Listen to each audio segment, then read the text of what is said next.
I am a Marine Corps family. My father, who lies at rest in Arlington, served in the United States Marine, only for a few years. He was an Army officer for the rest of the time, but that man was a Marine until the day he died. Once a Marine, always a Marine, Senator. Hoorah. Hoorah.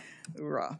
And now, even if this is technically legal, what the president is doing under an expansive interpretation of Article 2 authorities, I believe it is incredibly unwise. I don't condone violence or property destruction, but using active duty Marines for domestic protest response sets a dangerous precedent. When citizens around the country, not just in California, see Marines on the streets of America, it risks damaging their trust and politicizing a force that must remain apolitical and mission focused. President Trump is asking Marines to be away from their families for a situation that the president himself said yesterday was, and I quote, this is what he said yesterday, simmering but not very much, end quote. Do you, General, have any concerns about the moral injury of Marines who are now being tasked to face Americans and deploy their community in an unprecedented way? And what are you doing to address those mental health concerns? Senator Tammy Duckworth, combat veteran, Purple Heart recipient, and fierce advocate for military families, is sounding the alarm. In a gripping Senate hearing, she challenges the decision to deploy 700 active duty Marines to American streets. Her concerns: the mental health of our service members, the politicization of the military, and an overlooked vulnerability that could cripple our national defense.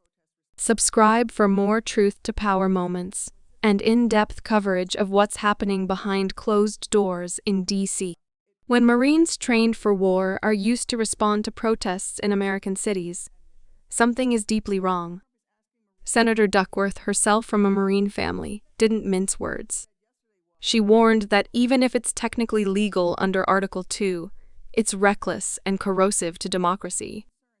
Once a Marine, always a Marine, she said, honoring her father, a Marine buried in Arlington, but quickly turned to the heart of the matter, which sets a dangerous precedent. Hit that subscribe button if you believe the military should never be used as a political weapon. Senator, Marines will execute their lawful orders. I don't have any concerns that about their moral damage. They're executing lawful orders that they're trained to do.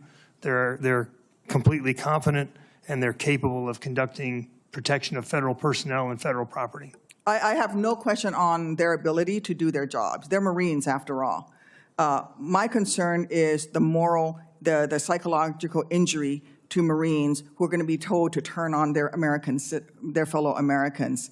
We know, and would you agree that there can be hidden injuries such as mental health injuries to Marines, whether they're at war? I mean, when you go to war, would you agree that there are hidden injuries that can happen, such as psychological injuries? There are psychological injuries when one goes to war, yes, ma'am. Yes. Are you concerned that there might be psychological injuries to the Marines who are being told to turn on American citizens during this deployment? Well, Senator, I would say that these Marines are not being told to turn on their fellow citizens. They're conducting federal property protection. So you have no concern that there might be Marines that are having a psychological negative reaction to being put on. I'm not saying that they can't do their jobs. I'm saying you have no concerns and you're not preparing for any mental health counseling as a result of this deployment for these 700 Marines. Senator, we always have mental health counseling available to Marines at all times for any purpose, but I don't have any heightened concerns about this. Okay. Well, active duty troops are trained for war fighting and not policing. We ask a lot of different, very difficult things of our troops, taxing their mental health. And now we're sending them to turn on their own communities outside of their normal training. I would be concerned for the well-being of our heroes. I want to switch my line of questioning to Sealift and leveraging our international partners. There's a reason that our system is supposed to prevent the use of our military on our soil, except for the most necessary circumstances. Ideally, in coordination with local elected leaders, the alternative is un-American. From my perch on this committee, and the Commerce Committee, changing topics a little bit, I am concerned about our military and commercial maritime capacity. I appreciate the leadership of many of my colleagues on this issue, and I strongly support ongoing efforts to expand our domestic shipbuilding industrial base. Even with this renewed emphasis on domestic shipbuilding, especially of commercial vessels or big-ticket military ships, I remain concerned that we are underinvesting in a critical element of any future fight, sea lift. It will not matter how many submarines or destroyers we can build if equipment, fuel, and resupply cannot make it to theater. And if our troops don't have enough ships to ferry each other and their resupply from place to place within the theater, and this is especially important for the Marines to have amphibious and local resources, I'd like to ask all of our witnesses, do you agree that we lack the necessary number of Sealift or auxiliary vessels to meet the logistical demands of a contested environment in the Indo-Pacific? Admiral, I'd like to start with you and everybody on the panel, please. Being capable doesn't mean being unaffected. Let us know in the comments, should more be done to protect the mental health of deployed troops? Don't forget to subscribe for more military insight and accountability reporting.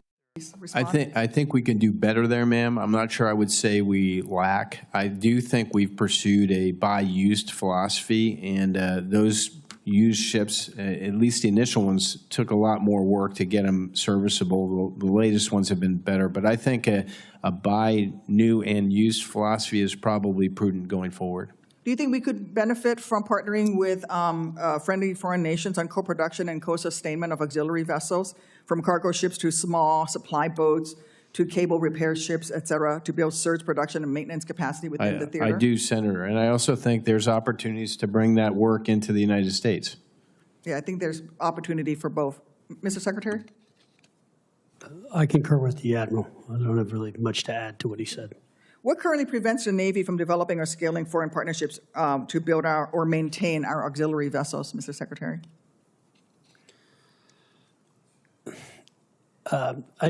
Senator, look, I think there are a couple of different issues we have to tackle when it comes to those. But I think it's, as I said in my testimony during confirmation, all options are on the table, and we do need to look at this, and we do need to look at both having foreign builders build some ships like this for us, and also, obviously, they're coming here and looking at investing in our base and bringing their expertise.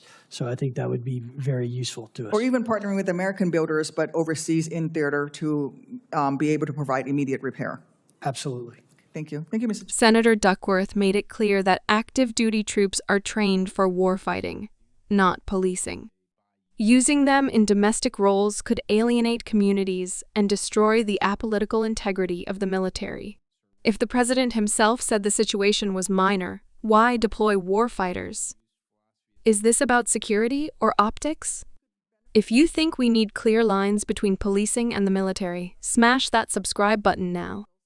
From boots on the ground to ships at sea, Duckworth then pivoted to a critical blind spot in America's defense, Sealift. She warned that it doesn't matter how many warships we have, if we can't move supplies, troops, or fuel, we lose the fight before it starts. The panel agreed. We're underinvesting in auxiliary vessels and commercial maritime capacity. We need a buy new and used strategy. We need international partnerships. And we need action, fast. Subscribe if you care about keeping America's logistical lifeline strong and secure. Duckworth didn't stop there. She asked, why not co-build ships with allies? From cable repair vessels to small supply boats, the senator believes we should partner globally and locally. Panelists agreed. Bringing foreign partners into American shipbuilding or partnering overseas for rapid repairs could be a game changer. If America's future fights depend on Sealift, we can't afford to wait. Hit subscribe for updates on how our defense strategy evolves, or fails to. Senator Duckworth reminded us what leadership looks like: tough questions, bold vision, and unwavering support for our troops and democracy.